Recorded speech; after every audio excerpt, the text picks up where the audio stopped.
Good evening, everyone. Welcome to Tuesday evening. It is good to see you all. It is good to be seen by you all. I, of course, am the one and only Bill Sylvie, aka the Dungeon Delver, coming to you live, loud and clear from an undisclosed location somewhere in the swamps of sunny Central Florida. And folks, how the heck are you? I am pretty hyped right now. I am really over the moon. I am very excited. And why am I excited? Jack Neller, I need you hang on a second, Jack. Jack Neller, I need you to shoot me an email with your contact information, buddy. You do know you won an AD&D set at the holiday drawing, right? You know that, right? So shoot me your contact information, man, so I can get this mailed out to you, Jack.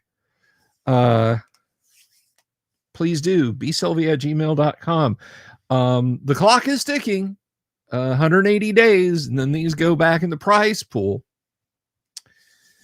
But anyway, so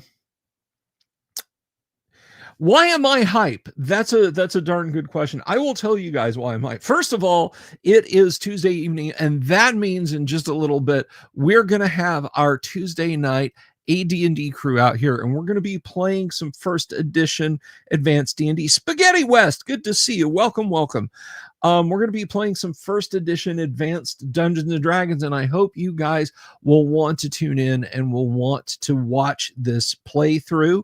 Oh, hello, Captain Hawdon. Good to see you too.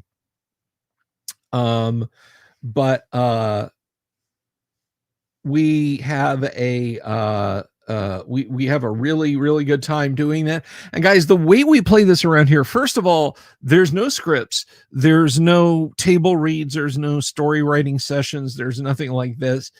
Guys, it could be a TPK 5 minutes into the show tonight, and everybody's just rolling up new characters, and then we're starting anew in a different location, in a different dungeon.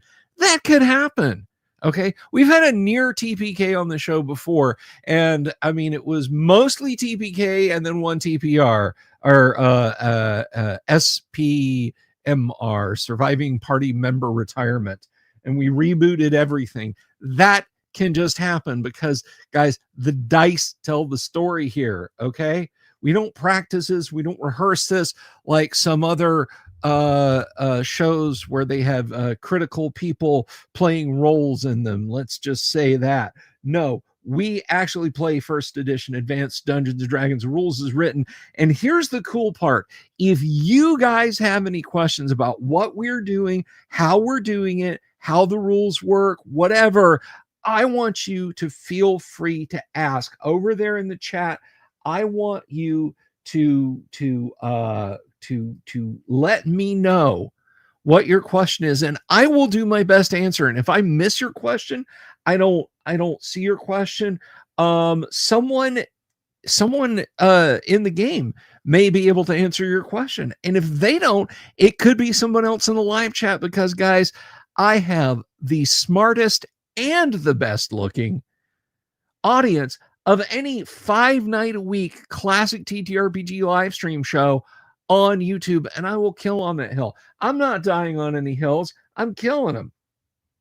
And so yeah, we are going to be playing what I mean, no producers are right. Shocking, right? Right, Spaghetti West? It's absolutely shocking. I know. It's a professional setup like this. But anyway, so yeah, guys, feel free to ask, interact, have fun. We're all here to have fun. Now, the next thing, another reason that I'm really super excited, I am really super excited about this, guys. I have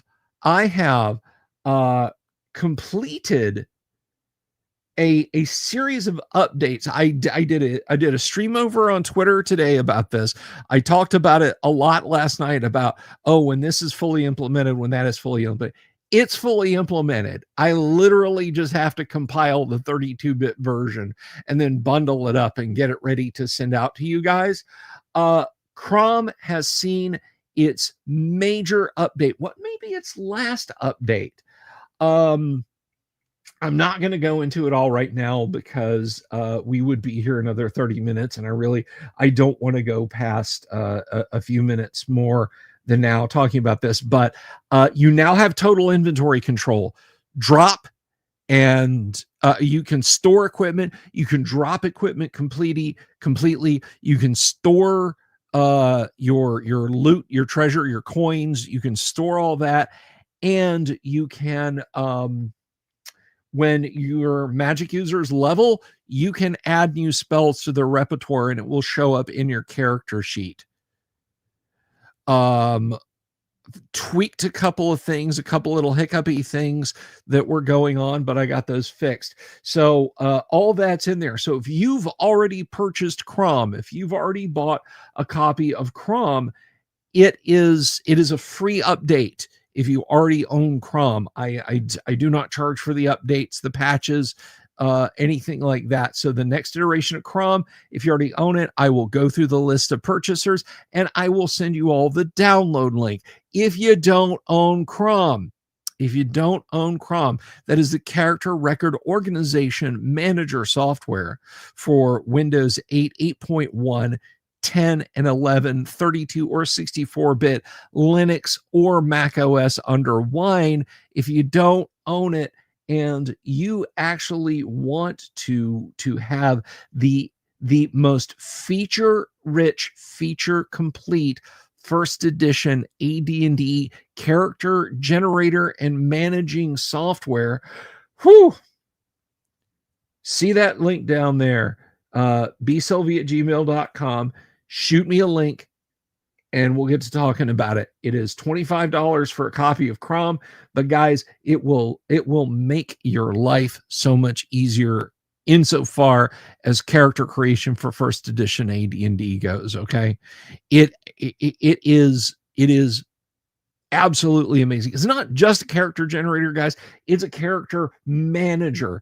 It lets you go in and create the character, level drain the character, age the character, change the character stats, buy equipment for the character, sell gems and jewelry, dual class if you're a human, dual class in a bard if you're a human, or if you're a half elf and you meet the requirements. It'll check for psionics, start off with a high level magic user, not a big deal, or illusionist. It will generate the spell books for those high level characters automatically for you. You want to level your magic user up and slowly build up their spell book over time? It does that now.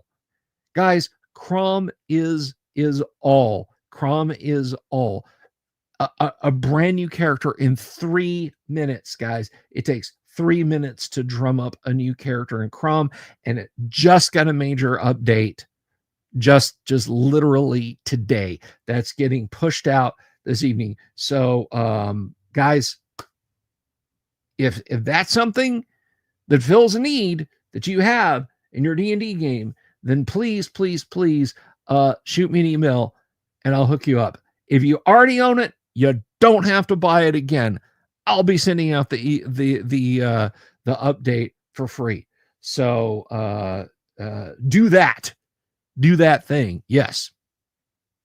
Also, I'm happy because I got something really cool in the mail today. Michael Dale sent me something really cool, but we're going to open that on Mail Call Monday next week. I already seen what it is, and a lot of it's cool. A lot of it's intriguing, but it's pretty spiffy. I'm pretty happy about that, and I can't wait to show it to you guys. So, yeah.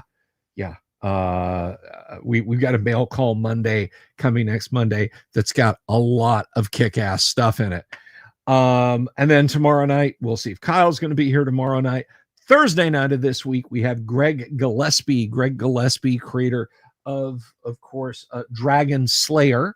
Greg will be here. I'm looking forward to talking to Greg. Joe, I'm sorry, Wave. You're just going to have to wait. But yeah, so he'll be here on Thursday. Dying Breed Tabletop. Thank you very much, my friend. Thank you so much. I believe you're a proud owner of a copy of Crom, are you not? Well, you're going to be getting that update here in the next day or so, Dying Breed. And then so that's Thursday. Friday we will be back, and we will be playing Blade Runner, the TTRPG. So I'm looking forward to that. So everyone, we have a lot in store this week, but we have more in store for tonight. One does not simply walk into more in store. So with all that said, everybody, oh, and by the way, as I mentioned on Monday night, once I get Crom locked down, work will seriously be, and I've kind of poked it with my big toe, but work's going to seriously begin on Familiar. And guys, Familiar is going to be the Dungeon Master's Guide automated, except for combat. I'm not gonna it's not gonna be a game, but think of all of the stuff that Dungeon Master's Guide: push button, receive town; push button, receive treasure; push button, create encounter. I'm excited about that one. That one's going to be cool, but we'll talk more about that at a later time. For now, say nothing, act casual. All right, everybody. I'm about ready to get some AD&D on here. So let me just go ahead and put on my headphones. And let's say good evening to our quartet of awesome gamers. Up tonight, we have a guy who's he's newish to the hang-arounds out here, but he is a really awesome guy. He is a lot of fun. He has joined us. He is Paul the Fighter, played by none other than Gonzalo Lira's bar tab. Paul, do you have a little Dungeons and Dragons music for us? Dungeons and Dragons, Dungeons and Dragons. Well, you know how it goes. Yeah. Thank you, Paul. How are you this evening? I'm well, and yourself? I can't complain, man. I can't complain. Oh, come on, complain a little. It could be a little warmer back here in the studio. All right. And next up is a guy. He's a man with a plan and a YouTube channel. You can find him at Great Old Ones right here on YouTube. He is playing the ranger known as Faldorinth. Everybody, please say hello to Great Old Ones. Goo, how are you, my friend? Good evening, Bill. I'm doing all right. How are you? Still plenty of game left to complain. make sure I'm not doing okay. Yes. yes, absolutely. And next up in our lineup, speaking of people with YouTube channels, he's our latest addition to First Edition here on Tuesday night. You can find this guy talking about sci-fi, comic books, pop culture. He is 1/3 of the Nerd Council of Doom. That's Nerd Council of Doom at Nerd Council of Doom here on YouTube. Everybody, please stand up and cheer for Yang Yan Zhao. Yang. Evening, everyone. How are you, my friend? Excellent. Good. All right. Here with everybody's favorite character, Fingers. Yes. It's canonically accurate. Canonically. And last and absolutely not least, not by far, this guy here is OG. He is he has been here with us from the beginning, really, when it comes to our live stream games, when they have meandered across times and places to be where they have been. You can find his channel here on YouTube at D&Disability, where he talks about, as it says on the tin, D&D disability and working around those to get his tabletop on, but also history and TTRPGs in general. And it's a pretty fun little channel. I recommend checking it out. Everybody, please welcome Thane Kyle as Holder the Cleric. TK. Hello, sir. I'm positively wretched. How you doing? You're positive. I'm sorry you're positively wretched. I hope it's a temporary thing. That's a Cruella de Vil reference. Marvelous, darling. Marvelous. Positively wretched. Positive. And you know, that is one of my favorite Disney movies too. I can't believe I let that one slide past me. All right. So last week, the party had meandered around a maddening maze located somewhere in mountains. And you had, excuse me, you had wandered through, making kind of an imperfect loop around some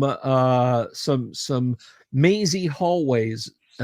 So finding yourself more or less back at the entryway where you were before, which is not to say there were not other paths, just that this one that you followed brought you around in a loop. So, adventurers, I ask you, what you gonna do?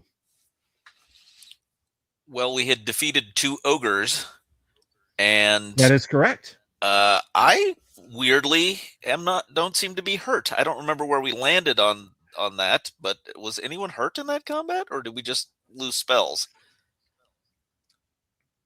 I don't think anybody really got hurt, or none of the PCs. Yeah. Yeah.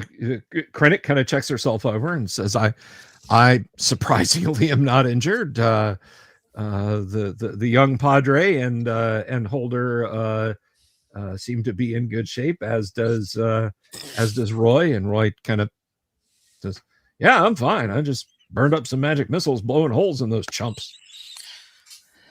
Well, I don't. Faldorinth, what do you? I guess Fingers was leading the way in here, Sure. if I remember correctly. We can push him forward some more, let him lead the way again. Oh boy. We'll both follow him with spears.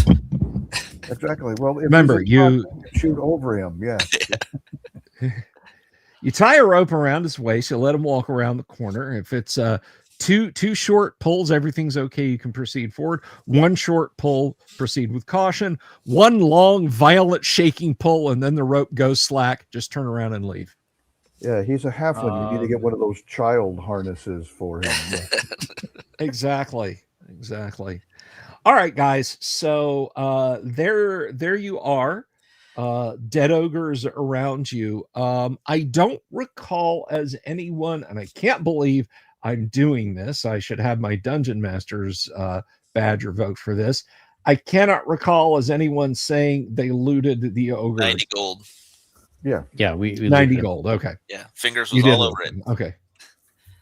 And I am chanting, so we may as well get a move on as well. All right. Okay. Hey, how are ya? Hey, how are ya? Okay. Yep. So, which way are you guys heading now? You have a little bit. Well, you've got the loop, and you've got a couple of hallways. A little bit of hallway yet to explore down on this end. So, what are you guys going to do? I might be shooting myself in the foot for saying this. I think we need to backtrack a little bit and actually map what we're doing. Just saying. I don't disagree. Are you volunteering to map? Oy, that would mean I would need pen and paper in hand as we walk around.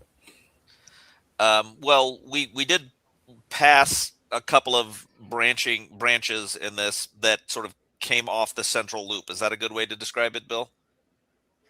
Yes, both of the branching pathways were western facing. In fact, the area that you're in right now, the hallway that you're in right now, as you look north, literally just like 40 feet ahead of you on the left is one of those openings. All right. So Fingers will lick one index finger, put it up in the air, and stare at it for a while, And then he'll start walking down to that other pathway 40 yards down, or feet, or whatever it Alrighty. was. 40 feet. It's not quite 40 yards. What does that do? Just help you All right. feel if there's a breeze coming from a certain direction?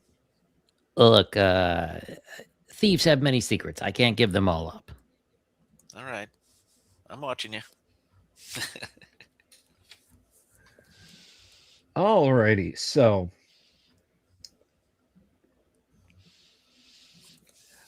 Fingers, you proceed down the hall and look to your left. That is the west.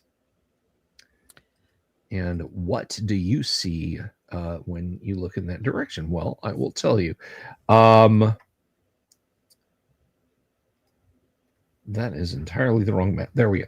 All right. So looking to the west, this hallway goes to the limits of your vision. On your right, as you are looking down, 20 feet down, there is an opening. On the left, 10 feet further from that, there is an opening. Also, at the very end of the hall, it looks like it turns left. So you have two openings on the left, one opening on the right as you look to the west. So that it will be two on the south and one on the north. And sorry, you said there was also a pit? No, there's no pit. Okay. Well, first he's gonna spend a little time and just make sure there is no pit, and look for traps. Alrighty. So let's see here. Let's get the glorious die roller going. And by the way, guys, as always, there is some serious YouTube funkiness going on tonight. I don't know if anybody caught that, but it's I'm gonna have to go over here. So if there's any lag as far as with questions and whatnot, I'll be able to catch them in our regular live stream. So you are checking for traps, Yang, searching for secret traps. Yes, I am. You are absolutely 110% certain that there are no traps before you down the hall. Okay. Then he will, look back around the corner and wave him down, and then he will proceed to.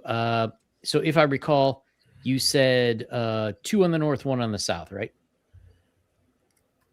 One on the north, two on the south. Okay. Then he will go to the first one, which I believe is south, and he will check that tunnel out. First one is on the north. Then he will check the north. It goes, yeah, okay. It goes north, south, south. All right. So look, you move ahead. Looking to the north, this is a very short hallway. It goes 20 feet to the north and then turns sharply to the west, 90 degrees to the west. All right. He will cautiously make his way down to that bend, trying to keep an eye out for traps and whatnot. Okay. You are searching for traps. Brennan and Paul will take up positions on either side of the passage, where he just went through. Okay. So Fingers, you arrive at the turn. You look to the west. That hallway goes 30 feet and then turns gently at an angle to the southwest. Oh, okay. Well, I guess he's going to continue on. We'll follow. And he will think to himself, boy, I hope someone is mapping this. I think the ranger is. Yeah, I'm doing my best. I have All right, my so chalk out, but something keeps going behind me, wiping the chalk marks off the wall. All right. So, Fingers, you move to the you move down the hall 30 feet, and you can see, let's see, the hallway goes to the goes to the west, goes to the southwest into the darkness. It is dim beyond your ability to see in that direction. All right. Well, he'll keep it going then. All right. So let's see. You move 10, 20, 30, 40, 50, 60. Okay. When you reach the 60-foot mark, you see that it continues to the southwest another 30 feet and then turns due south.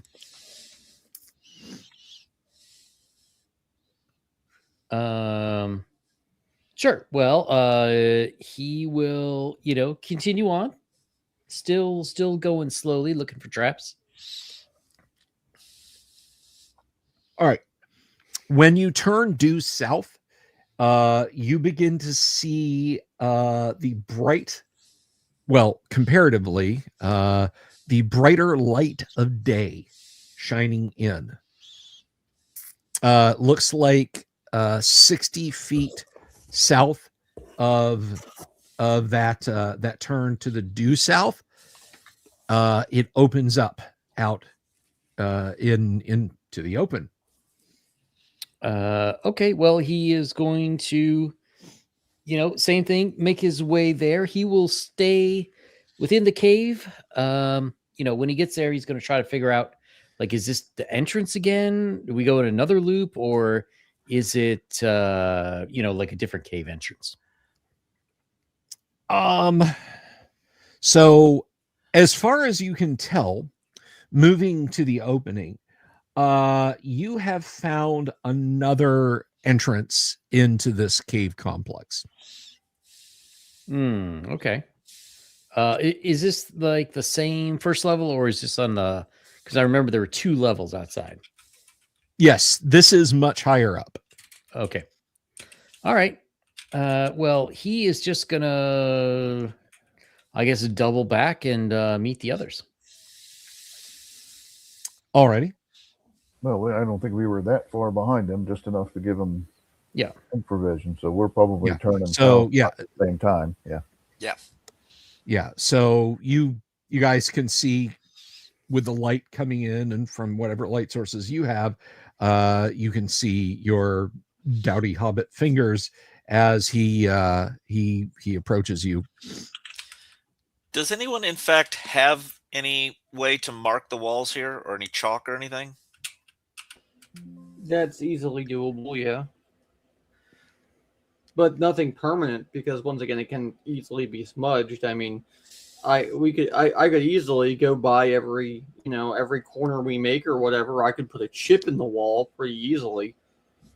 But it just might be a good idea to, at each turn, maybe put something. It doesn't have to be anything like an arrow or anything, but just a minor mark that others might miss. Yeah, I can happily put a chip in the wall. As long as you can, I mean, that's even better. As long as you can recognize what chip you've put there. I don't think too many people are leaving a perfect horizontal line exactly 5 feet up at my shoulder. All right. Well, however you choose to score the wall, you may do so. You may do so with ease. The sandstone here, it's granite, sandstone, that sort of thing. All right. Wall chip, I prefer salt and vinegar. I'm right there with you, Joe. Well, it seems like, I'm sorry, go ahead, Fingers. Oh, no. Well, my plan was just to go back to that north-south. Go back, backtrack to one of the 2 south ones instead. Yeah. Yeah. I mean, there were no exits as far as we could tell along this way. Maybe we could do a little search, just casual searching on the way back. for hidden passages. Sounds good. So yeah, he will basically start backtracking to that way, and he will keep his eye out for any sort of hidden passages. I do assume that Alrighty. secret doors at a glance that the DM Yes. would tell us if we notice anything as Mhm. well. So Absolutely. All right. So any concealed hidden doors, anything like that. For those of you playing along at home who may not be familiar with first edition AD&D, elves and to a degree half elves and other demi-human races, depending on the nature of the secret door, can spot them quite easily. Keen indeed are the eyes of the elves. So you make your way back along the passageway. Now you're going northeast. Then you turn due east. Then you turn south. And you find yourself in the east-west corridor with 2 corridors opening to the south. Then he will go to the first south one and same procedure. Give it a little once over for the traps and head on in. Alrighty. So this hallway is a little it kind of zigzags in that it goes 20 feet south, turns back to the east, 30 feet south, turns back to the west, 30 feet south, turns to the west, and then it dead ends. So it literally does that. Is this all still And, natural cave, or does this show evidence of like having been excavated at all? I mean, maybe there's some tool markings here and again. There's a couple places where you're like, yeah, that looks like a 90-degree angle to me. Most of the turns in here are pretty acute angles, so it's not like Okay. and the width of the place is fairly uniform. So it could very easily be that this was worked a long time ago and is just gradually kind of worn down a little bit, or that it was exceptionally roughly worked, but it was worked. Well, there's only one So way anyway, left. All right, we'll go back. So he will Let's head check back. this dead end before we go Yeah, anywhere. let's sure, take a look at the sure. dead end. all right. Yeah, he'll feel around.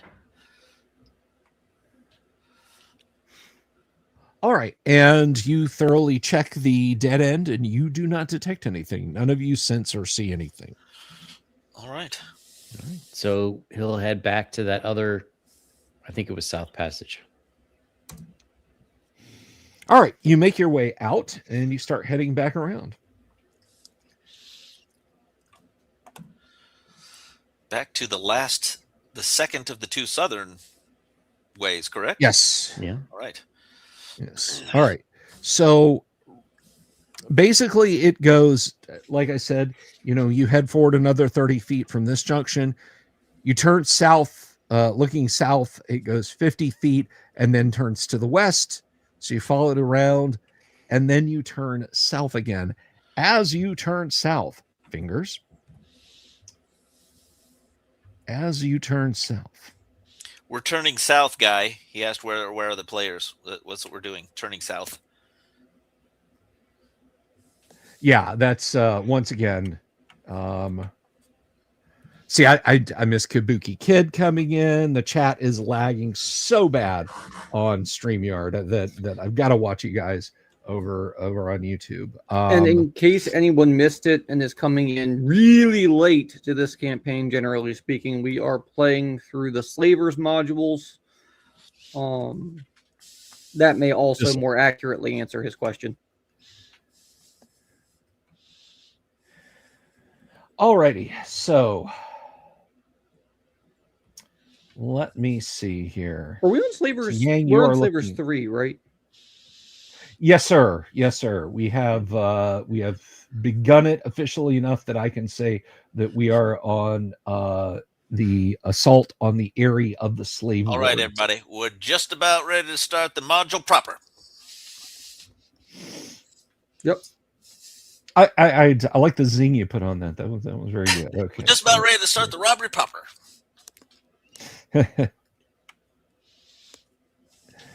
Alrighty.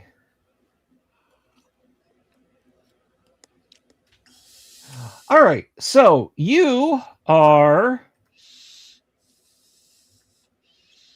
not surprised, but standing there in the opening, you see that fellow that you saw before.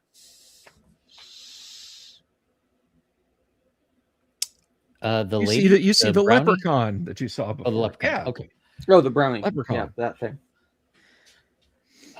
He will wave, and he will say, "Hello there. Fancy meeting you here again."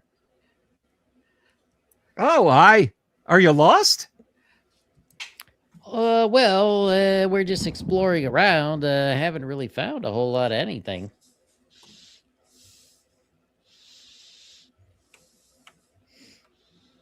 Oh, yeah, it's a bunch of caves, isn't it?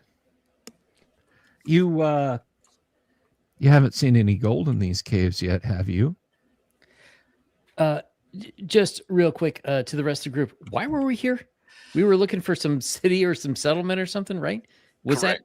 Yeah, we were looking for a settlement that was tied to the slavers guild. Go ahead.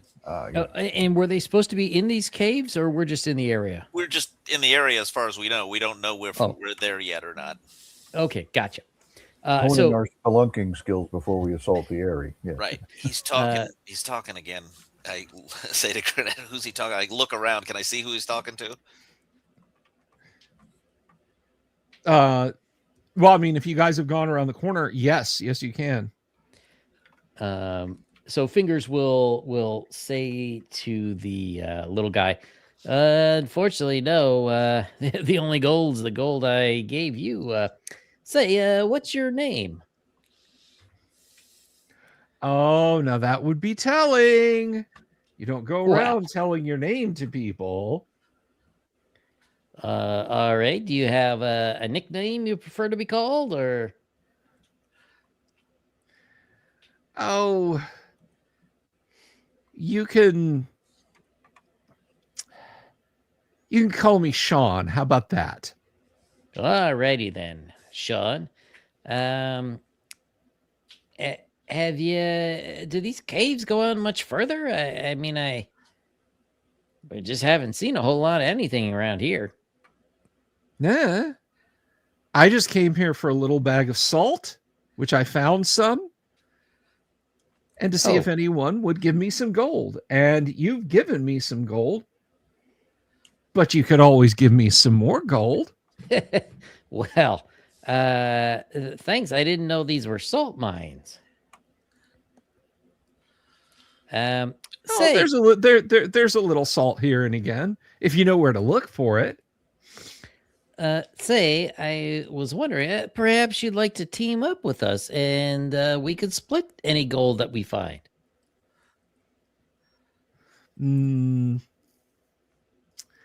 No, I don't think so. You see, I don't think you're going to be alive very much longer, and I don't want to be around to see that unpleasantness. And what would make you say that? Caves are dangerous places for biggins like you who stumble around making noise. Well, I mean, hey, I've been watching my weight. That's kind of rude. He's not that big. I don't know. I've seen you halflings put away the victuals. Well, that is true. However, we've been on the road. I've been tightening the old belt. So why, I am a little concerned about your predictions here. We haven't really found too much of anything interesting. What do you think might be down here that could kill us? He becomes invisible. All right. Well, I don't have anything that would let me see invisible. Can I triangulate him via my hearing? Let's see.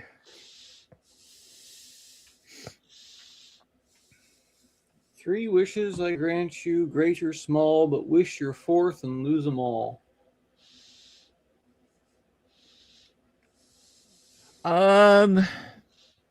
Let's see. You're trying to hear where he might have gone. Yeah, you don't hear anything. Okay. So Fingers has a sack of flour. He wants to take out a handful of flour and just start kind of flinging it around and seeing if he can, see if that little bastard's still here. Okay, let's go ahead and roll a d6 if you would, please, Yang.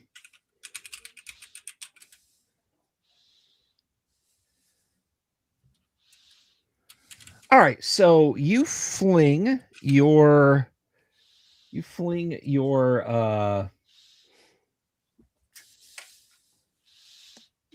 flour out there. Now, what does that do? Well, it would hopefully stick to his body and Ah, his invisibility wouldn't work.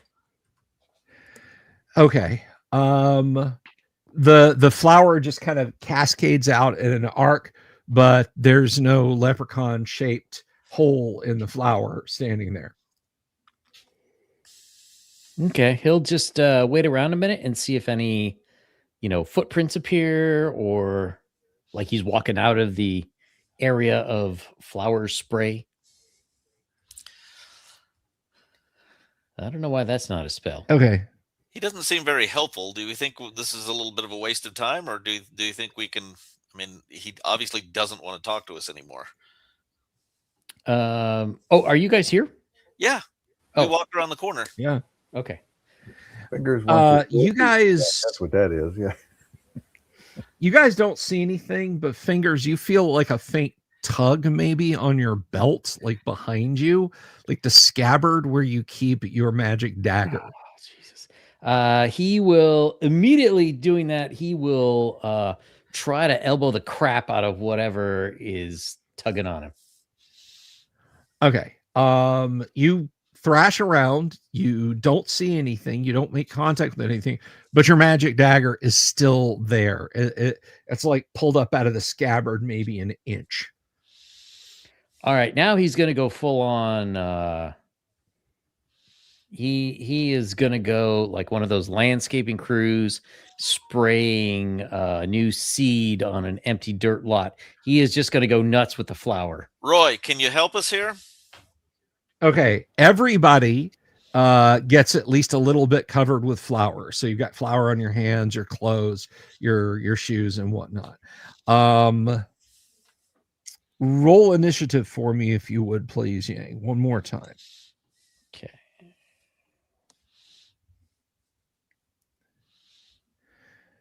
All right.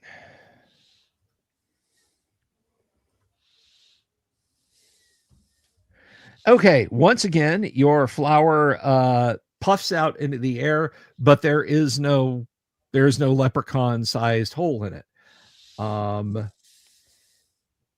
He's gonna yell to the others. He's still around here somewhere.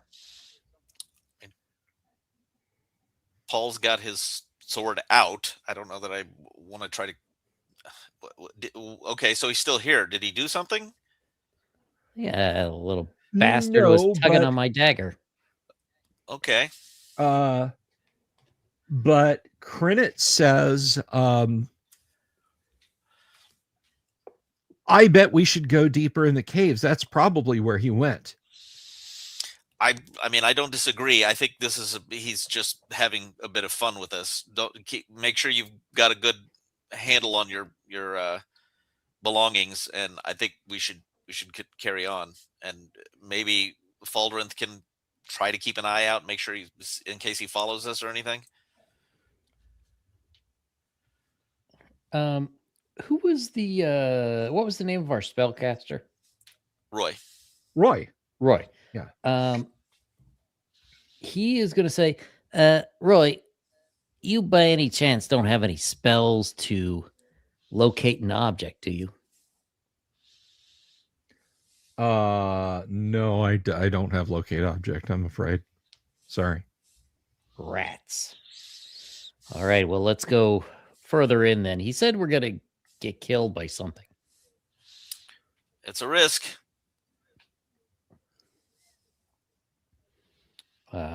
So Fingers will, he'll keep one eye out for traps, one eye out for leprechauns, and a hand on his dagger. Fingers, would you like the fighters to take the lead at this point? Do you think there's something just around the bend that you're worried about that we need to deal with? Well, it could be, yeah. Okay. Well, Paul will motion to Crinit, and we'll take the lead at this point, and we're just going to start sweeping down the hall with us on each side of the hall.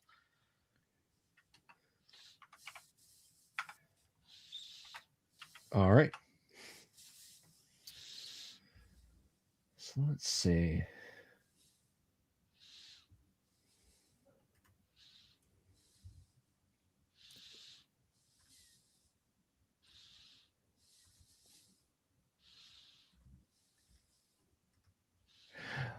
All right. So you guys, you begin to move deeper into the caves. You're keeping your eyes open. There's no little flowery footprints, except of course for yours. And let's have a look at the map and see where you guys might be.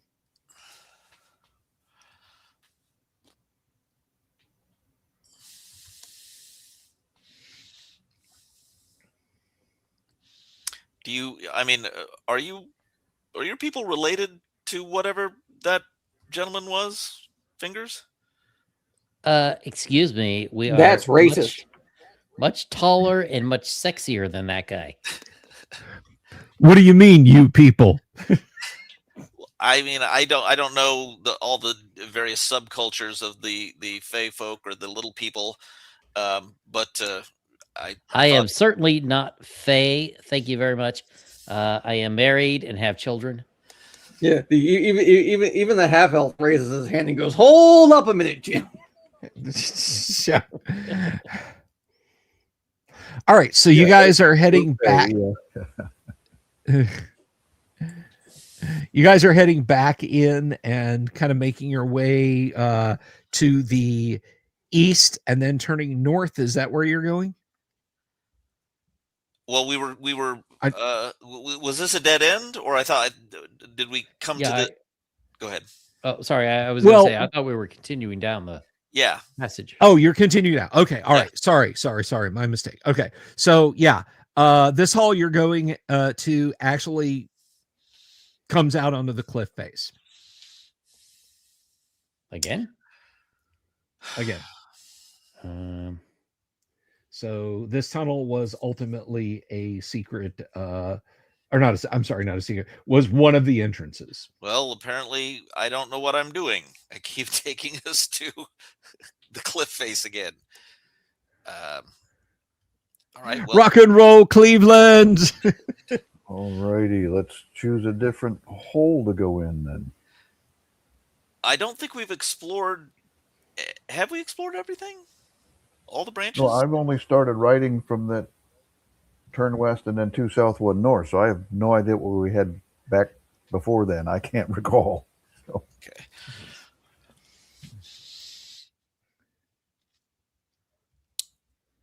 Well, Crennet and I will turn around and head back. We branched off to come this way, but we were going along another path before we branched off to meet this. What did you call him? Leprechaun, right? Yes. Okay, so let's go down the branch we were on before we met. You heard or saw the leprechaun. What do you think, Fingers? Sounds good. All right, we'll take. I'm sorry. Go ahead. No, I was just going to say, as we're going there, he's going to sort of arrange his cloak so he could just whip it off really quickly. All right. Fair enough. Okay. And then he will go down that way.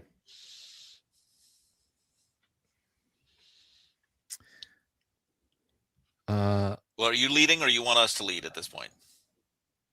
I guess I'll do the dirty work.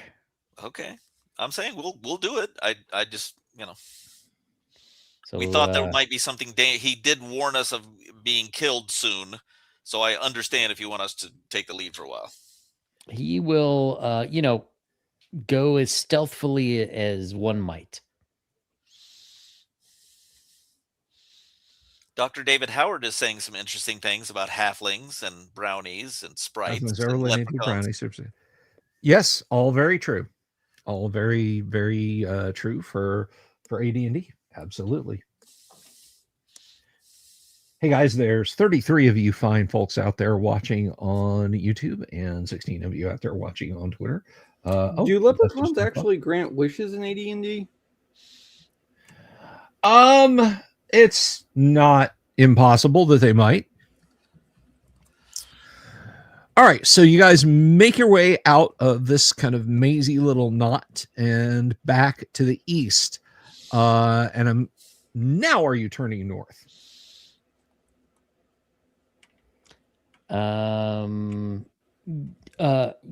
Yes, if that's the way we haven't been. Okay. So you turn north and you kind of start around the loop, but in the sort of T-shaped loop that you guys went through that kind of led you right back around here in the northwest corner of that corridor loop, there is an opening to the north that leads out of this area that you're currently in. So taking that little short jog to the north and then turning west, you come out into a 50 by 50 room. The entryway that you come in is in the middle of the east wall. There is an exit in the middle of the south wall. To describe this room, it is a large square room, 50 feet on a side and 10 feet in height. The room is dusty and dirty, and in the northwest corner are two 10-foot long by 2 foot wide of strips or bark or hide-like material. That's what they look like. Okay. So totally not enemies laying in wait. Fingers. None here, none that you can see. Fingers will attempt to search the room, looking for, traps, doors, treasure. Keeping an eye out for that bastard. Wait, just two strips of bark laying on the floor? Is that what you just described? In the northwest corner are two 10-foot long by 2 foot wide strips of bark or hide-like material. And they're laying on the floor. They're not on a table or anything. They're not on a table or a rack or anything. Okay, no. Gotcha. I would recommend not stepping on them. Yeah, no. I'm sorry, there was some crosstalk there. I said laying on the floor. What'd you say? Covers of pits. We want to check them first. Possibly. They are just laying on the floor. They are not covering pits. They first of all, they smell like spoiled meat. However, they appear to be strong and flexible, and the undersides of the strips are scored deeply, and there are crystals of a salt-like substance found in the grooves. All right. Well, I guess we found where the little guy was getting his salt. Maybe we should take some, as he seemed to value it. Sounds like a good idea. Crennet and Paul will be watching the doors to make sure nothing barges in on us while we're doing that. Alrighty. Dr. David Howard out there is like Fred from Scooby-Doo. Looks like we've got ourselves a mystery, gang. All right. So if we have a mystery gang, what do we have? A mystery gang. Let's see. But who are they? Well, that's a mystery, isn't it?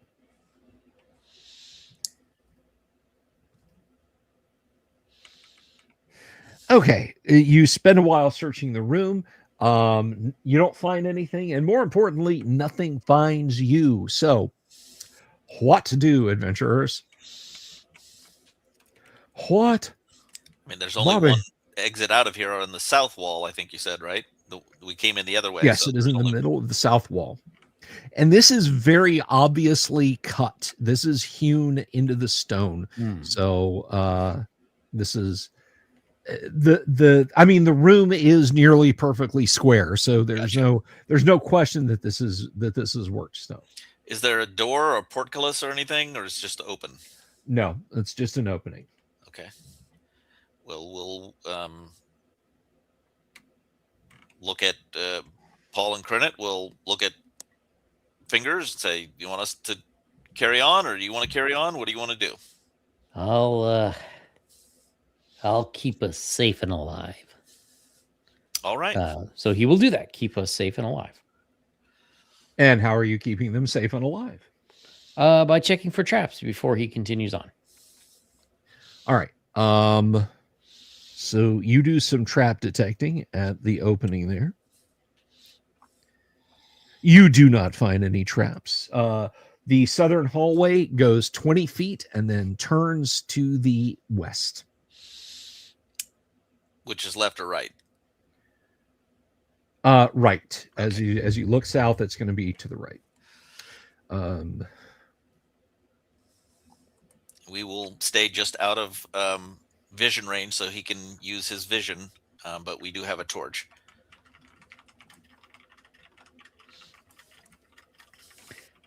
How far away from the group am I when this happens? To stay out of the radius of light, you're going to have to be. Somebody want to check me on this, but I think the radius on a torch is 30 feet. Yep. So maybe 40 feet ahead of the party. Okay.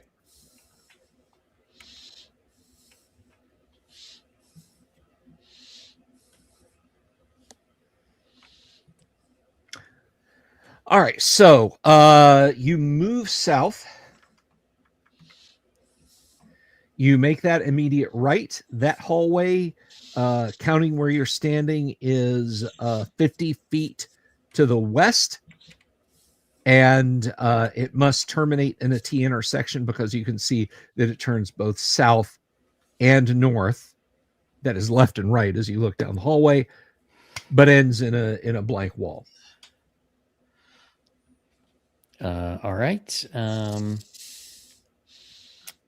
Then oh, okay.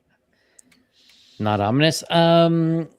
He will think to himself, well, I hate the cold, so I'll go south. And he'll turn south. All righty. So you proceed forward. You turn south.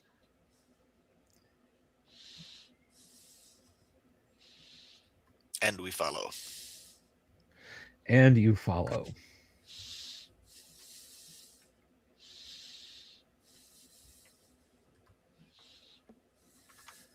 All righty.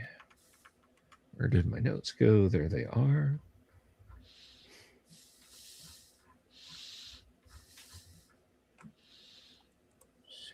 Okay.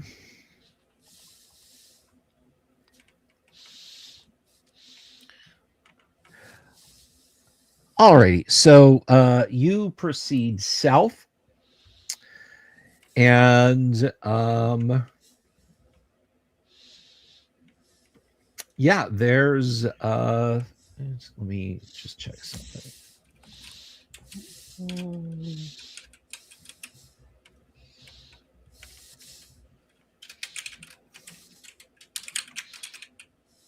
All right. So you turn south and you are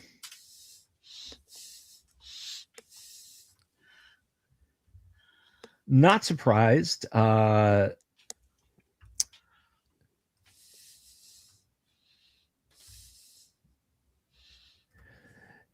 There's the brownie is just walking north, just kind of whistling innocently as he's going by. Roll a d6 for me, Yang. Okay. Oh crap. Okay. As he is strolling past you, just kind of blithely whistling, his hand darts out and grabs your magic dagger off the belt, and he starts to bolt. What do you want to do? He snatches your dagger, scabbard and all, just off your belt. I want to. So I had loosened my cloak before. I want to try to whip off my cloak and use it as a net to try to trap the little bastard. Use it as a net whom? Sorry, it's just a little joke there. Okay, so you are throwing your cloak out over him. The rest of you guys hear a bit of a commotion. We have, let's see, he grabbed. So Yang, give me a D20 roll. Vince Snetterton, no love for the leprechauns. No let for the lovicons. A 20, your cloak lands right over him. Hey, who turned out the lights? Oh, it's just you did it. It's a bloody dirty trick you did. I'm gonna jump on that cloak, bind it up, and sort of like whip it around and smash it against the wall. Oh boy. Roll a d4.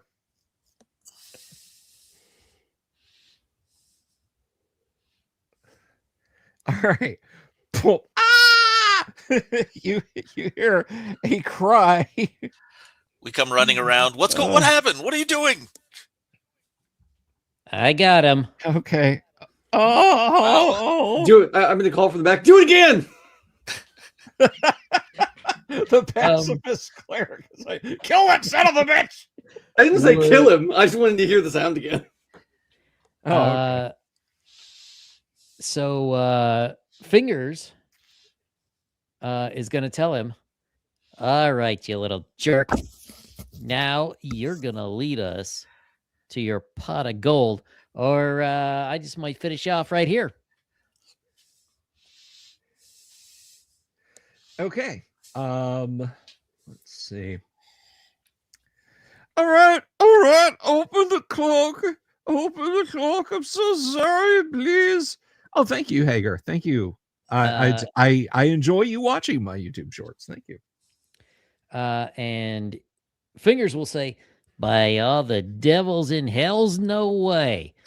You're going to tell me your true name. Fingers, would you like Paul to grab the bag since he's got a little more strength to deal with things? Oh, yeah. That would be great, Paul. Okay. So Paul will take the cloak and keep him bottled up in the cloak. Okay. Oh, I think you broke my skull. Help. Oh, I'm in such pain. Yeah, please, well, that's what you get for stealing my stuff, you jerk. Oh, it is a lovely little letter opener, just a little poignard. I'm defenseless. I need something to guard myself with. So since Paul's holding it there, which I assume he's holding it in one hand, Fingers will start using it like a speed bag, but not hitting it too hard. He doesn't want to kill him yet. So he's just, Ow.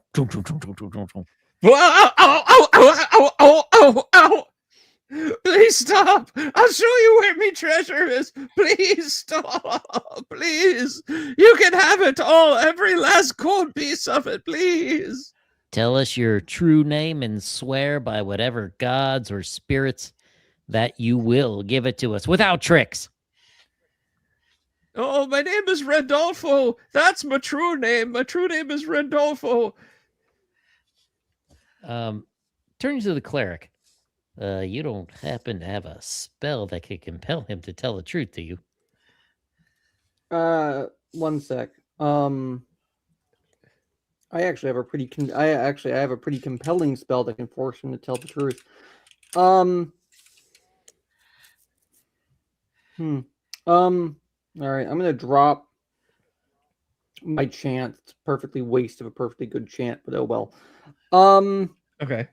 If I cast Hold Person, can he still speak? No. That's what I thought. But his eyes can still move, right? How can he signal? I mean, yeah. Okay, if his eyes can still move, that works quite well. I'm gonna cast Hold Person on him. You can't see him. That is valid. That is valid. I would have to be able to see him. Yeah, you gotta be able to see him. Yeah. No. I mean, that's Paul valid. could reach in and just grab him, get a mitt on him, and drag him out of the cape. And Careful, he might be a biter. Actually,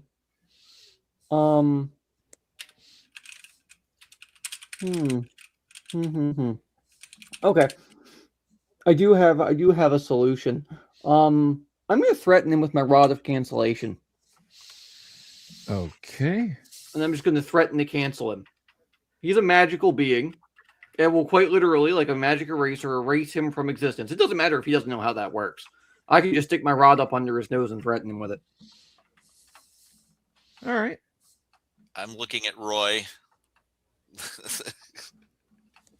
Fingers is just thinking. Roy just kind of shrugs. Krenit's just sort of pinching the bridge of her nose. Elderweg is like taking notes in his journal feverishly about what's going on here, and keeping his head on a swivel, looking around. So let's see. I like Russell Miller's idea. What's that?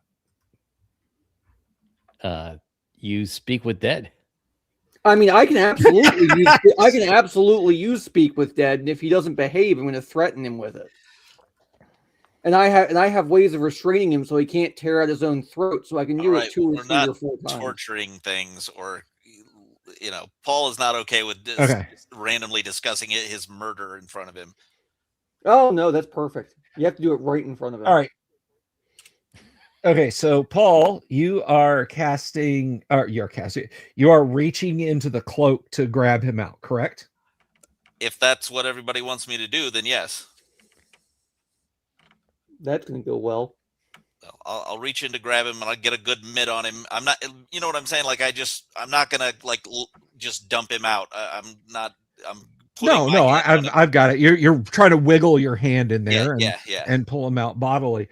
The anaconda that you pull out and proceeds to wrap itself rapidly around your arm is hissing and looking really, really, really angry right now. Not believing it. I'm just holding on tight. I'm not letting go. All right. Give me let's see. That's gonna be, let's see.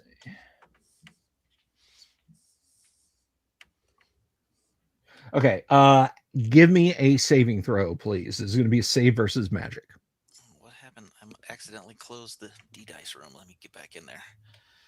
Okay, let me do it here. What's my save versus magic first? See, I don't think it's that great. Well, just roll a d20, and sure. If it's if you roll a 2, it won't matter. If you roll a 20, there's a giant. You don't know what this thing did, but it summoned a giant constrictor snake that is. I throw it in Finger's face.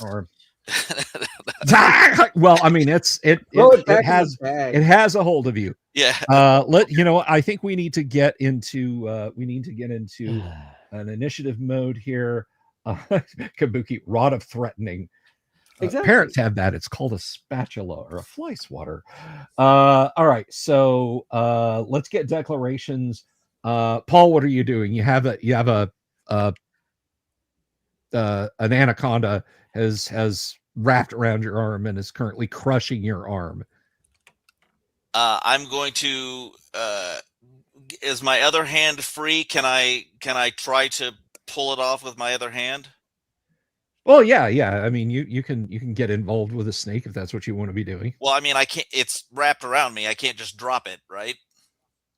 Right, Okay, exactly. so then You're gonna have I'm to. gonna try to start. I'm gonna put my 1800 strength to bear on it and try to snap it in half. All right. Okay, great old ones. What are you doing when you see this? Let's see. What is the leprechaun doing at the moment? That's what I'm concentrating on. Paul, can I have You your don't snake? know. This is a fracas. It's a melee. Well, I want to Yeah. try and help restrain the little leprechaun. Paul can handle a snake. Okay. Okay. Get up on the bag, see if Well, there's anything Paul is on full there. his armed out of the cloak and Yeah, is the now cloak has dealing with dropped to that, the ground now. I mean, yeah. Yeah. Okay. What is Fingers doing? Does Fingers recognize this as like an illusion or some sort of magic like that? Fingers sees a giant anaconda. Well, sees an anaconda wrapping itself around Paul's arm and crushing him. That is what Okay. Fingers sees. And my cloak, is there still like something in the cloak, or as far as I can tell, like is Your it still cloak hanging has down there? fallen. Your cloak has fallen down to the floor. You do not see anything on it. Fine. Then he is going to pull out his short sword, and with the flat side, he's going to pound the crap out of the anaconda's head. Okay. Holder. What is Holder doing? I'm going to cast command, and the command word is behave. Okay. Or actually, right. I prefer desist. Okay. Crinit has drawn her sword. She's looking around. You see Roy is he's like, give me something to blast. Where is it? Oh, no. Where is the little bastard? It's the darkest magic, lightning bolt between his hands. And Alderweg he is, you know what? Alderweg is scrabbling and pulling out a vial of holy water. Come on out, you unclean filth. Let's roll initiative, and Yang, let's roll initiative. You can roll, please. Okay. A4. A5. Okay.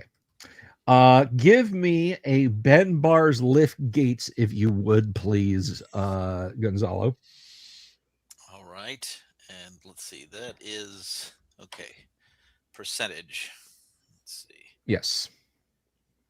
With you, I think it may be like 40%. It's 40%, but you rolled 60. Yeah, you rolled a 60. So yeah, this thing is still clutching on you. Great old ones. You were going to smack it with the flat of your sword.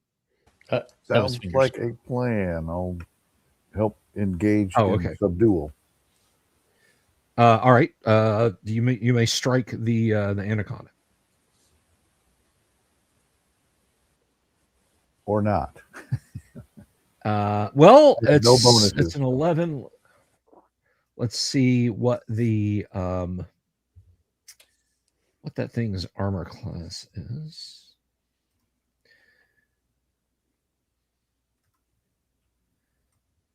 Thankfully, snakes aren't too hard to hit.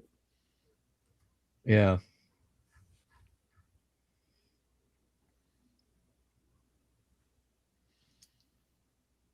Yeah, an 11 from your guy. That's absolutely going to hit a 5. So, well, I say that now. Let's see. 11, 3.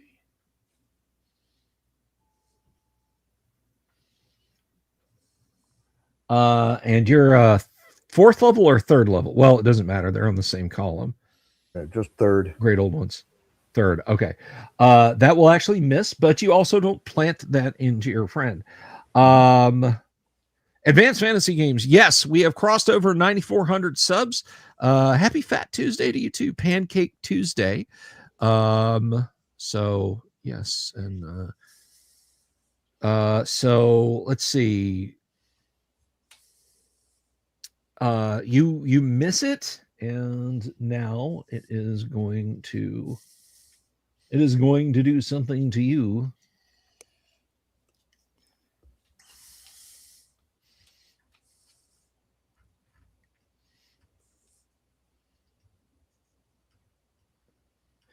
All right, and Gonzalo, Paul takes 7 points of constriction damage. Your arm should not bend like that.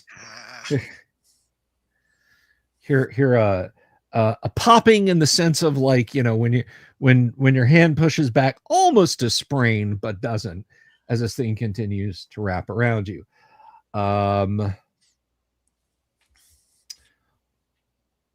All right, so you flail at the cloak for a minute more. Beginning of the next round, the constrictor vanishes. I didn't get to make an attack. Oh, go ahead and make your attack. And I did forget also for Holder. Oh crap! 5. So bap. I'm sorry. Thank Kyle. You were casting command, correct? Spells. Yep. All right. So let's see here. You can understand my language well enough, so Okay. You shout your command. The constrictor snake stays on for another few moments. A heartbeat later, the constrictor snake vanishes. Wow. Thank you. Good job, Paul. What are you talking about? What did you want me to leave it in your I mean, we had to do something with it. We couldn't just leave it in your cloak. No, we should have left it in the cloak. Forced him to bend to our will. he could have cut his way out with your knife. Yeah, now your has- dagger's still gone, by the way. Yeah, he now has your knife. Yeah. I'll say, Rudolfo, where are you? You believed it? You get no response. No, I'm just trying it. Of course, he Sure. was lying. You're yelling out for him at the top of your lungs. Fortunately, that does not attract anything. Okay. Ho, ho, ho. Be quiet. Sorry. Yeah. Can fingers make out any tracks or anything? No. All right, guys. Well, you I'm had him gonna- in the cloak, and he gave you a fake name. What do you think would have led to anything better? Smashing Pummeling against him the wall. more. I'm not willing to do that. He's helpless inside the cloak. I'm not willing to beat him to death while he's trapped in your cloak. All right, But you'll fine. kill orc children. Yes. I have questions. Orcs are evil. He just stole a several thousand gold item. Was that not evil? No. That He wasn't wants gold. evil. No, Theft orcs wasn't are inherently evil. They are a trash race and must be destroyed. And theft isn't evil. Eh, No wonder why capitalism works. it's a That's gray my area. case. Hey guys, I just wanted to jump in real quick and let you guys know I said we were at 9,400. We are now at 9,406 on the Subscribertron. 9,406. Thank you all very much for staying subscribed. Anyway, back into the game. All right, guys. Follow Credit- a little. Oh, sorry. Go ahead. No, I was just going to say, you started speaking before I said Credit was going to start speaking, so you finished what you're saying. He will say, follow a little bit further behind me. If you guys are, let's say, 90 feet or more, I believe I could get surprise on them. I believe he has an ability that says, if alone 90 feet ahead of a party and not in metal armor, you surprise on a D4. Yeah, on a 1 through 4 on a D6 is when you. Oh, on a D6. Okay. Yeah. All right. So The only other way, not counting the way you came, is back to the north. Are you going to the north? Yeah, got to find that guy. All right. So we'll try to stay back as far as we can. All right. So you go north 40 feet, jogs to the west 10 feet, turns back to the north, jogs to the east 10 feet. So it kind of does that, and then continues north. How are you proceeding, Yang? As stealthily as is possible. Keeping an eye out for traps. Okay. Now you do see, let's see, when you turn north and proceed, you can see at the end of this hallway that there is a door set in the end. And let's see. You proceed. Just remind me again, because I'm sitting here rolling this. What is your find and remove traps? Your fart? 60%. All right. Well, that's good, because you proceed about another 30 or 40 feet north, and your foot comes down, and then you withdraw it because you can definitely tell there's a pit trap ahead of you in the floor. Okay, so he is going to try to figure out like how big this pit trap is, like how far across, if he can, Right. whatnot. Well, your find traps lets you know. You can clearly see the seam now. The pit trap is 10 feet wide and 10 feet from your edge to the far edge, and 30 feet beyond that is where the door is. Okay. So is this just like like a canvas tarp? It'll just fall if anything touches it, or is it like a pivot? It is something? a door. It is a pivoting door. Okay. Can he effectively disarm it by jamming something that doesn't let it pivot? You can try. You want to give me well, I'll give you the roll, and I'll let you know. I mean, one way or the other, you're going to feel like you got it. I do have some iron spikes, if that would be helpful. Okay. All right. So, you break out some wedges, you jam them in. You put a few hook wedges in, and you think you got it stabilized. All right. I guess he's going to wait for the rest of them to catch up. And he will inform them of the trap. Do you want to, and you tell us that you think you have it kind of blocked somewhat? Well, I think I've got it. Do you want me to kind of hold you and let you take a step so you don't fall in? All right. That sounds good. And I will grab so his you belt. walk out. All right. His empty, bereft of magic dagger belt. So yeah, you walk out there and it stays nice and solid. Runeward Gaming, good to see you.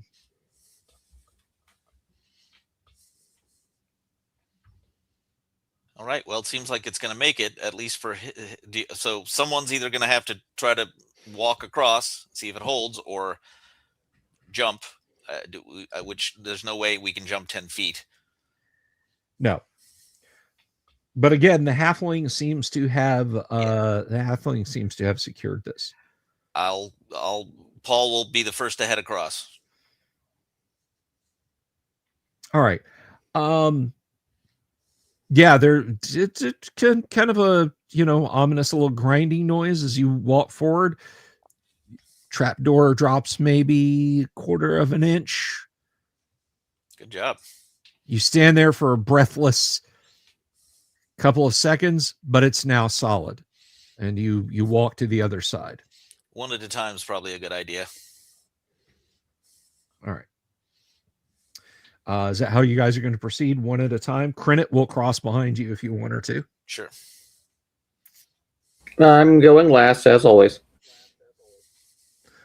All right, so you all make it to the other side.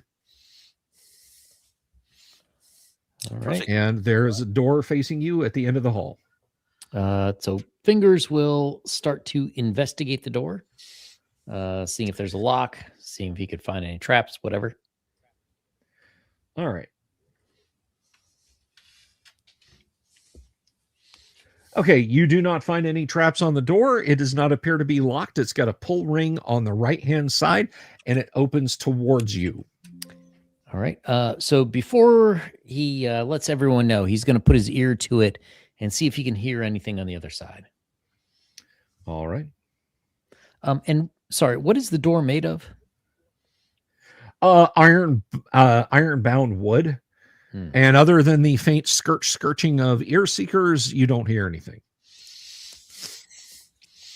Well, seems like it's not trapped, and I can't hear anything on the other side. Fingers, can you use a scimitar? I mean, not well. Skilled. Okay, just wondered. After you. Why don't you open the door? I'm Sure, no problem. Paul will move keep an ahead eye out. and open the door and barge in, ready for combat. Yeah, it's set. Move forward. All right. Well, actually, I shouldn't be rolling that. You roll your open doors. Roll, please, to open the door. That's a dice 6, correct? Yes. And yep. Okay. The door moves out of like maybe 5 or 6 inches and stops. There's a loud mechanical click, and behind you guys, you'll hear like a slow grinding sound and a creak, followed by a thunk. From behind us? From behind where you guys are. Nobody fell anywhere. It sounds like it came from the pit area.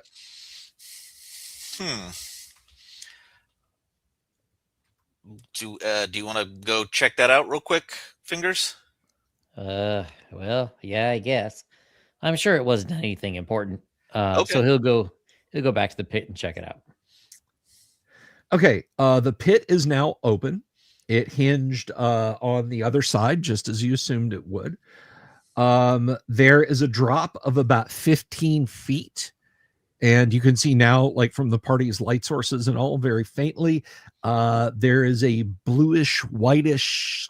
If it was cold, you might think maybe it was snow, but it's not. It's at least not that cold. Maybe it's sand or something at the bottom of this pit, and it slopes away to the northeast in the darkness. Looking down as he may, can he see any openings down there, like any passageways? Yes, to the northeast. Oh, okay. So like go down 15 feet and then another passageway. Yes. Gotcha. And it is like the bottom of this thing is sloped, and presumably it is sloped all the way into that direction. Well, it looks like there's a passageway down here, and I'm not sure, but that might be more salt. Does this door look like it's just nothing but a mechanism for that? What we heard doesn't appear to actually lead anywhere. Yeah, looking behind it, there's Okay. just blank stone and Gotcha. a hole that a short length of chain goes into. Well, down seems to be our only direction at the moment. Well, let's make our way. We could use some ropes to lower people down. Yes. How far ahead of the pit was the door? How far away from the pit was the door? 40 feet, I think.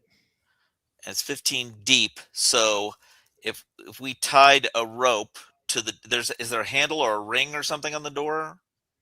Yes, there is. Okay, so if it looks sturdy enough, we can tie a rope to that.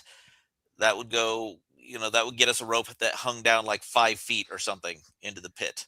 Yeah. Yeah. Which that's we should at least have some kind of rope there. We can lift each other up or something, and then that we can lower people down that way. Like, so I can go first, and then I can help others down or something. I'd like to have the rope attached to something if possible. So I will do that unless somebody else has got a different idea. Did we want to leave the rope behind? I mean, it's better than not having a rope, I think. I mean, yeah, something could happen to it, and it'll tell people where we are, but I'd rather have it there than, have a chance of having a rope that's attached to something that we can reach than not having anything like that. If you wanted to come back out, is that what you're thinking? Yeah. Okay. I mean, we could, Fair 15 feet. I'm sorry, go ahead. No, please continue. I mean, 15 Whatever, feet, we could get people up if we had to, Credit and myself at the bottom, and, we'd be able to get somebody up there, and then they could tie a rope. I think that's probably reasonable to expect that could happen. But if we get back here and we don't have the manpower for it, like we lose a couple people or something, I just think it's better to err on the side of having the rope in place. Okay. So I'll do that unless anybody really doesn't want it done, and then I guess we're going to head down. Fingers, you agree with that, or did you want to try to go back across the pit? No, I think it's best just to go down. Okay.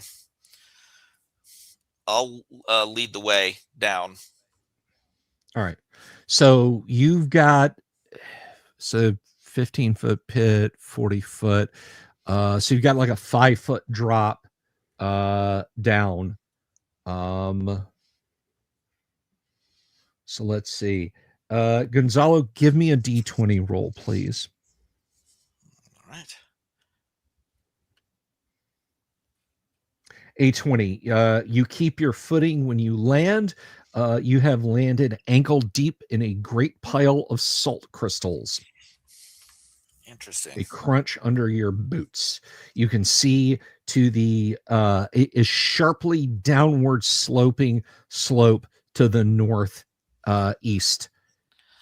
All right. Here. We've got quite a slope down here. Be very careful coming down, and I will. I asked Crinit to toss me down a torch down here, and I'm going to sort of set it up against a wall or something if I can to provide a little light here at the base, and I will help everybody else down as they come. I do have the jar of daylight. Okay. Okay. Whatever you guys are using, you can get this area illuminated. Who's coming down next? Fingers will go. Okay. Fingers, you've got a bit more of a drop. Give me a D20 roll for Fingers, please.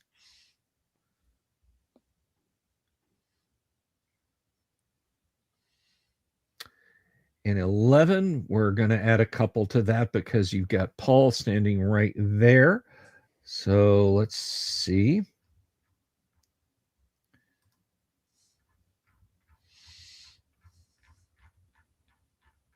Let's roll the right direction. Let's see. 11. I did add a couple. So yeah, you stumble a little bit. But Paul, you grab him and get him standing up. Who's coming down next? I might as well go. All right. Give me a D20 roll on the drop, please. Great. Come on, man. Oh, there we go. Hey, I rolled a good one. You stick the landing Marvel style. Huzzah! Okay. Credit is going to actually, you know what? I'm gonna Roy's gonna jump down. Oof. I regret nothing. Roy stumbles, trying to grab you guys, and he's tumbling in over end and sliding off into the distance. Oh, he slid away from us. Yes, he slid away. You see him scraping and bumping along. I'm going to. He's going. I'm going to go after him. Okay. They'll have to make their way down. We can't lose Roy. Yeah, Okay. I All can. right. You turn and you dive down the tunnel after him. All right. Well, I'll Okay. stay and try to help the rest of them down, and we'll hustle after them as quickly as we can. Yeah. Tethering Okay. people would have been smart, or stretching a rope across. All right. How about Fingers? What is Fingers doing? Well, first of all, Fingers is going to pick up a like a pocket full of salt and keep All that right. in one of his cloak Fingers pockets. Fingers has some salt. And then he will start his way down. Okay. So Fingers, you begin carefully trying to walk down. Give me a D20 roll for Fingers, please.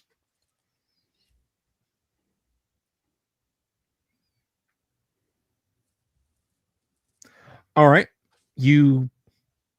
It's very slow going. So you make your way a few feet down. Give me another D20 roll.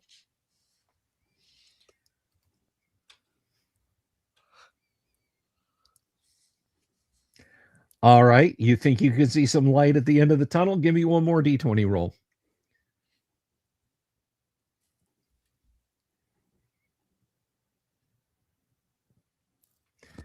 Look at this guy. Look at this guy. You are you're not let's see.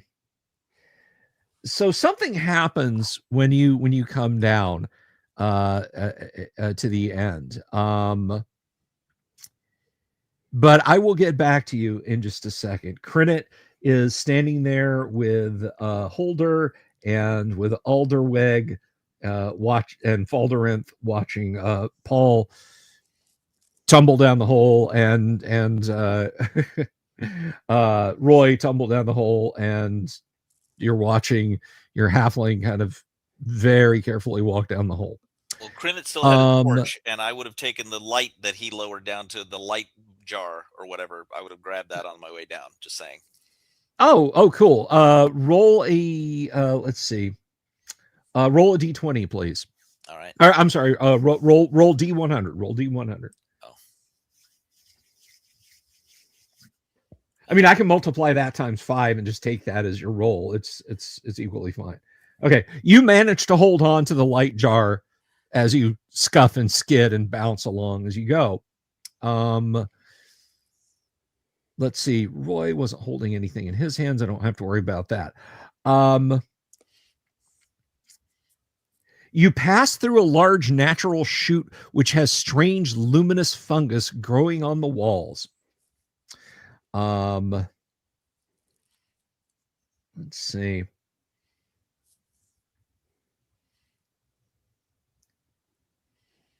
Tumbling out quickly of the salt slide, you find yourself in a 70 by 50 by 20 foot high room with many exits. Standing in a semicircle around the slide are 10 gnolls aiming crossbows and armed with long swords. So let's see.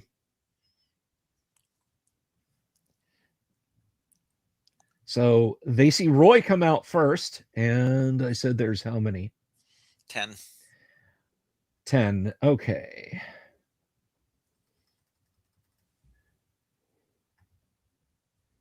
Well, they only see Roy come out, so.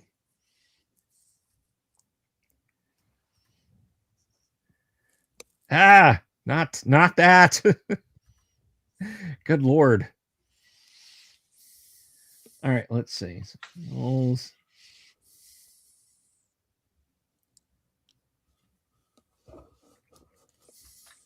right, so this is going to be 1, 2, 3, 4, 5, 6. We're going to roll that. And I've got how many here? 1, 2, 3 hits. 3 crossbow bolts strike Roy. Oof.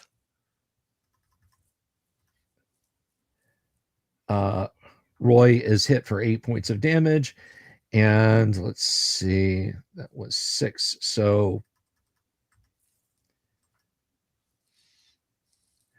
Let's see. For Paul, that was 1 hit for 4. Okay. You guys are slowly, and I mean exceptionally slowly, attempting to stand up. You are feeling like you cannot stand up quickly enough. You are slowed per the spell. All right. Meanwhile, in the next round, as they're just like readying their crossbows and standing back there. Paul is going to yell click, at the top of his voice, by the way.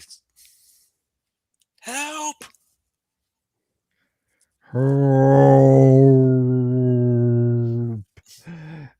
Okay. Give me a percentage roll for fingers, please. Roll percentile dice for fingers.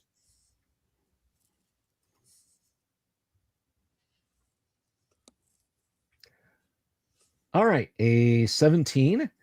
All right, fingers, you come stumbling out, and you too are slowed. The rest of you guys up the passage hear, help.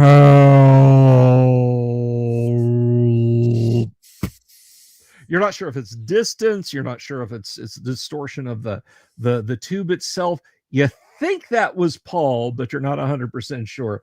Holder, I'm sorry, Thane, what is Holder doing?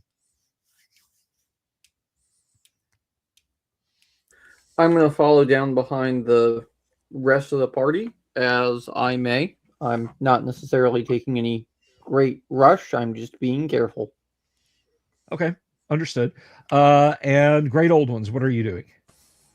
Well, I was trying to help the rest of them get down into the pit. Are they all down with us yet? Yes, everyone's down now. Ooh, well, I heard what I thought maybe might be a shout for some assistance. It was a little slow, but might as well just chase after. I'll do the best I can not to fall. It's a slide, Okay. right? Let's all slide. You could slide if you want.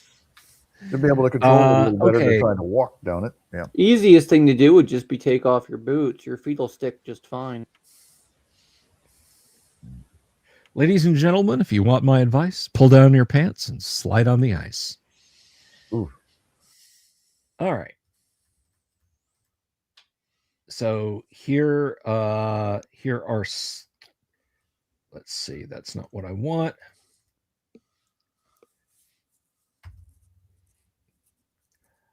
Those are 3 crossbow bolts for Paul. One of them hits, and you take 1 point of damage. Twang, thud.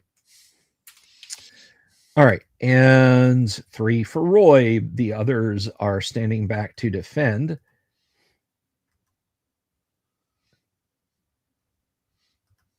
Roy only gets shot once for 1 point of damage. Wow. You can act now, Paul. Do you what does Paul wish to do? Slowly and last. Well, can he get to them? You can start moving. Your movement rate is halved. Your attack rate is halved. So you can basically spend this round moving over towards where they are. Because you, like, when you slid, you arced up into the air and landed on the floor. So you're then going to spend this round moving towards them, and you will attack last in the next round. That's fine. I am going to move towards one end of their, I assume they're in some kind of line there, since they're all firing missile weapons at us. I'm going to move to one end of the line. So both Roy has a shot at casting a spell, possibly, and that they will sort of be a little more difficult for them to fire at me from the far end of the line. Okay. Fingers, you two are slowed, but what do you wish to do in this round? Now you're on your feet. You've come out. You're standing up on top of the salt ramp that leads up into this room, looking down at them. So, what does Fingers wish to do? I think. Is there anything to hide behind here? The only thing you could do is maybe. Well, let's see. Let's take a look at the room that you're in, because I think. No, there's no pillars in here. About the only thing you could do is maybe duck down behind the salt mound as it ramps up in the room. You could do that. Okay, and about how far away are they from me? They're about 25, 30 feet away, sort of towards the center of the room. Okay. So would ducking down behind this mound be my action for the turn? Yes. Okay, then I will do that. All right. Let's see.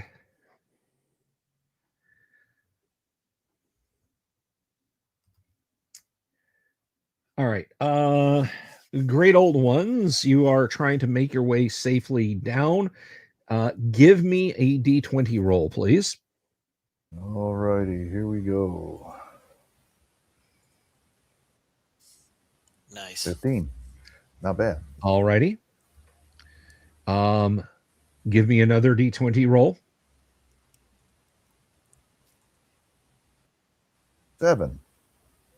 7. Not Less good. than half of what I You stumble and trip and begin to roll and tumble down, bouncing along the way. Let's see. Roll. Well, no, that's not what it is. That's from up there. Okay. So, you're rolling on Crinit. I'm just going to roll all of Crinit's at once here. Actually, let's roll them all. And Crinit, unfortunately, also stumbles and falls, so she is sliding past. And Alderweg, he doesn't keep his feeding at all. He slides and falls. Give me a trio of D20 rolls for a holder, please.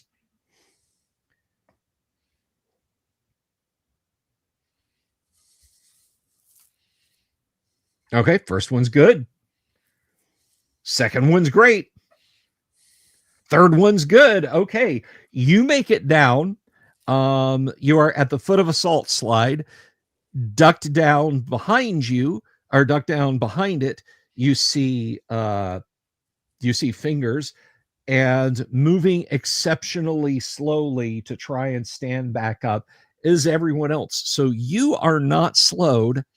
Everyone else is. So in the next round, they have a much more. I'm sorry? Are gnolls affected by hold person? That's a good question. I don't think they're on the list. Feel like, well, let's find out. I think they're because they're counted as large. I think the answer is typically no. We will look in the player's handbook, and we will look under hold person. Rudolfo, help!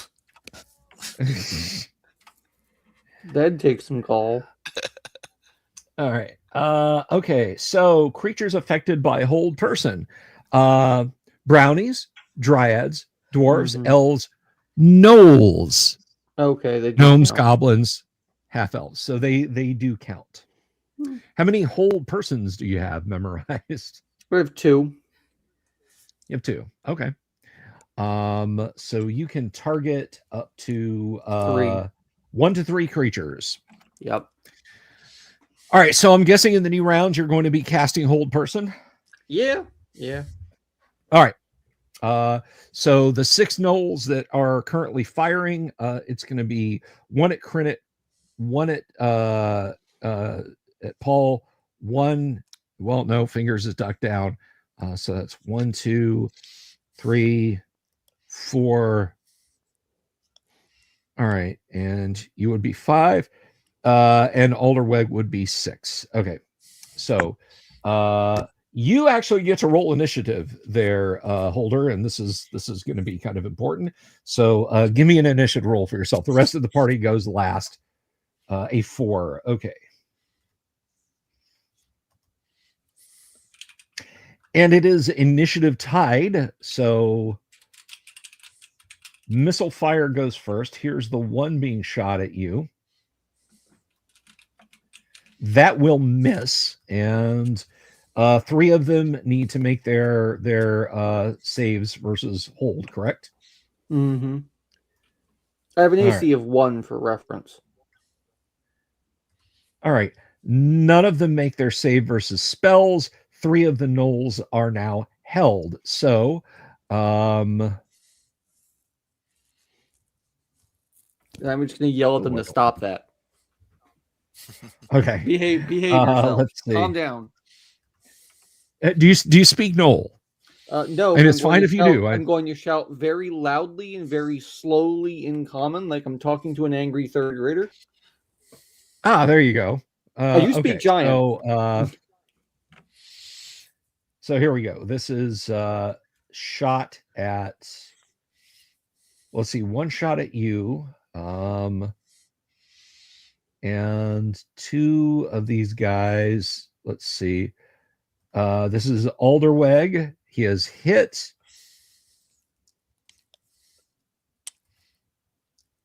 Alderweg cries out as he's struck in the shoulder. He is very, very badly injured now. This is at Crinit. She has missed. And here we go. 1 more at Paul. He has missed. That is a miss on Valderith. And another shot at poor Roy. Oh no. Roy is like, no. Oh, Roy's over there doing a Sam Peckinpah movie. Oh, Roy is in bad shape. Roy is he slowly falls to the floor. No. Thunk, thunk, thunk, thunk. And he collapses to the floor. You move forward in this round. You may make an attack now at the end of the round with Paul on one of these gnolls. Is it obvious which ones have had a spell cast on them? Yes, there's 3 of them that are not moving at all. Okay. And attacking them, I didn't play Paul for his first 4 levels. Does he know about this spell? Yeah. Oh yeah, Paul's seen hold person spells, and you heard the holy words being shouted. Okay. So yeah, you know attacking them will free them from their hold, right? No, it will not. It doesn't. You striking a held or sleeping creature does twice maximum normal damage. Okay. They're gonna be held for a long time. Save them for later. Yeah, no, I've just that's what I'm trying to calculate. So he will skip those and go at one that is not held. All right, you may make that attack, sir. All right. 16. That will hit. He is large. This plus 6. He's large. So he is less large than he was before because you have reduced the gnoll into 2 half gnolls. All right. So would those be hillocks? I think so. Unless he scooped him out with that sword blow, and then he'd be a Dell. All right. That's got to be pretty impressive looking. One-shotting a gnoll is... Yeah, great old ones. Falderenth is just kind of standing up now, getting on his feet. You look over at Roy, who's looking at his bloodied hands and his bloodied cloak and his like spell components that went flying out of his hand when he got shot that last time, and he goes, shit. And he's like scrambling backwards, trying not to get shot again. We're gonna do one more round of combat, and then we're going to wrap up for this evening. I'm guessing Holder's gonna is gonna hold some more. Yeah. How much damage has Roy taken? I wasn't paying attention. Roy's taken a lot. He is down on the floor, holding his abdomen and bleeding profusely. I'm going to cast Cure Light Wounds on Roy. I'm going to trust to my party to deal with the remainder. Normally, I would cast Hold Person, but I really can't afford to have the magic user die. It's all good. Okay. Then go ahead and roll initiative if you would, please. It's not my go. It's whoever's next go. Right? I just rolled. Unless you want me to go again. Roll initiative, please. Gonzalo. Right. A4. A1. Okay. So we have 3 are held, 1 is dead. That leaves 6. So here we go with some crossbow bolts. This is going to be. Didn't we just win initiative? See, I think it's gonna be 2 apiece at this point. So it's going to be 2 at Crinit, 2 at Paul, and 2 at Faldarinth. Are we still slow? Because you are still slowed. You will go last in this round. Gotcha. So 2 at Crinit. She is struck twice. Crinit takes 7 points of damage. Do we even get to go in this round? Yes. Okay. Oh wait, no, that's right. You will go in the next round. So you get to go last. That is 5 damage on Paul Faldarinth, and these 2 on Paul. Paul is missed both times. Go ahead and roll your it was Cure Light or Cure Serious? I had announced Cure Light, but I do have Cure Serious prepared. Actually, no, because I've already used my Cure Serious for the day. Okay. Because this isn't a new day. Cure Light wounds. So yeah, it would be Cure Light. So D8. All right. Yeah, he looks over his shoulder at you and just slowly pats your hand. I'm gonna kick him really hard and say, "Cast spells, jackass." Nod, gives you the spaceman nod and thumbs up. Yeah. Okay, right. Whatever you want me to do. What does a yellow light mean? Means cast spells faster. God, I love that. What does? All right, that is where we're going to leave it tonight. I want to give big thanks to everybody for participating tonight, and I want to give a shout out to Stephen Avery, a member for 8 months. But you know what? I also want to do tomorrow night, guys. We are going to do a Crom giveaway. We are going to give away a copy of Crom, and we're able to do that thanks to Great Old Ones. Really appreciate that.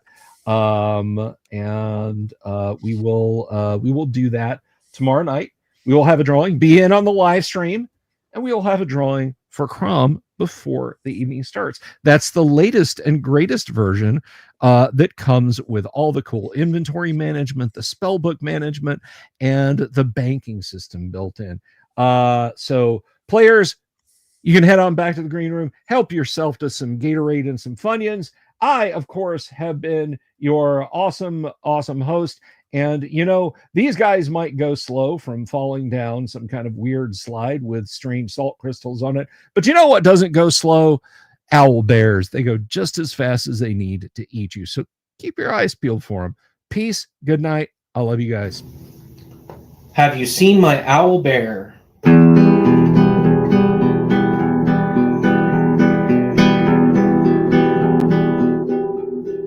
Here's to all the weirdos everywhere in the woods and in the air. Have you seen my owl bear?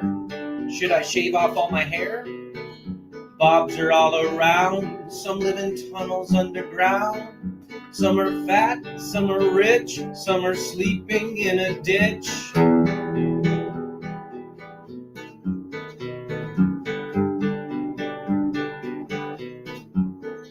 Can you ride a crooked horse without a saddle way off course?